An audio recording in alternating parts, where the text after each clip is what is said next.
All right, by global participation seen at the Vibrant Gujarat Summit at Mahatma Mandir in Gandhinagar, and of course, global companies coming over, global countries coming over and supporting the Vibrant Gujarat Summit with minimum amount of investments and talking about how the government of India has probably changed the investment outlook and of course removed the red tapeism.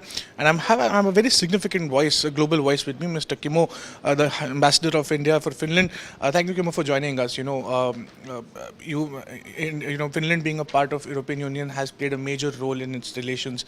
But first, before I come on that, I want to ask you on how the relations have been when it comes to imports and exports and other areas where you think we have more probability to grow together vis-a-vis an individual country.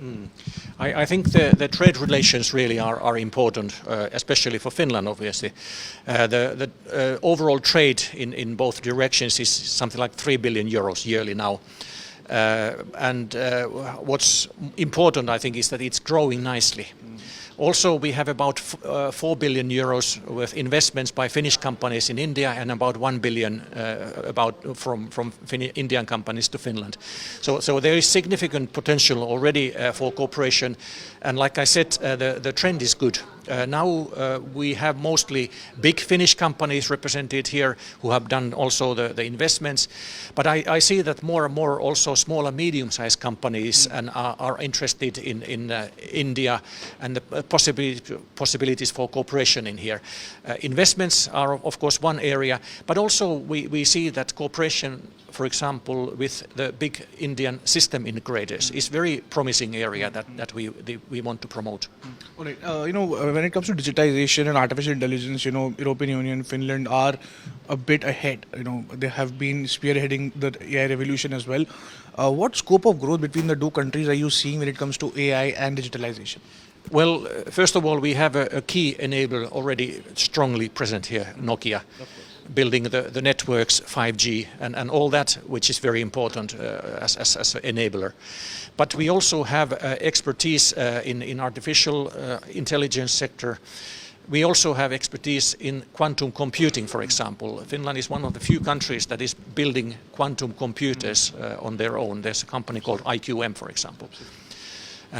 So we see great potential in these very high-tech areas here, which are obviously of mutual interest. Also, Kimmo, when it comes to the bilateral relations, FTAs have been signed across the world, with India. Since Finland is a part of the European Union, what all are you expecting out of the FTA agreements, and how fruitful do you think would it be for both the nations, especially India as well? Well, I think that FTAs are always both difficult but also beneficial for both parties. It's obvious that it has to be a deal, which is then okay for both sides, even though it may also contain painful parts. But the compromise has to be found, which is really beneficial for both. But I do see great potential for both partners, both for the EU and India in taking forward the agreement. Also, how soon do you think it should happen? I mean, getting approvals and hitting the ground reality are two different things. So, when do you think that the FTA is up and running, sir? Well, it's very difficult to estimate because, of course, we have elections here in India, but also we have European Parliament elections in Europe. But still, the negotiations, of course, continue all the time. But I can't say anything about the timetable, really. But from our point of view, from Finland's point of view, we just hope that it could be completed as soon as possible. Right. Last question before I let you go, Kimmo. Could you give us some numbers when it comes to the growth and economical investments that India is probably doing in Finland, and you've been announcing your investments into Indian markets through Nokia as well. Could you give us some numbers, the growth numbers or import-export numbers, any numbers that you're looking at? Well, the trade, overall trade is around 3 billion euros in both directions. And in the trade of goods, Finland has a slight surplus, whereas in trade of services, India has a surplus. And the trend is rising, which is, I think, important. And then regarding investments, Finnish companies have invested about 4 billion euros in India, and Indian companies about 1 billion euros in Finland. So I think it's a good basis for further cooperation, really.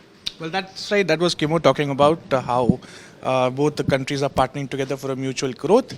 And this is how EU and India's Finland talks could probably mature as soon as possible. Thank you, Kimmo, for joining us. Thank you.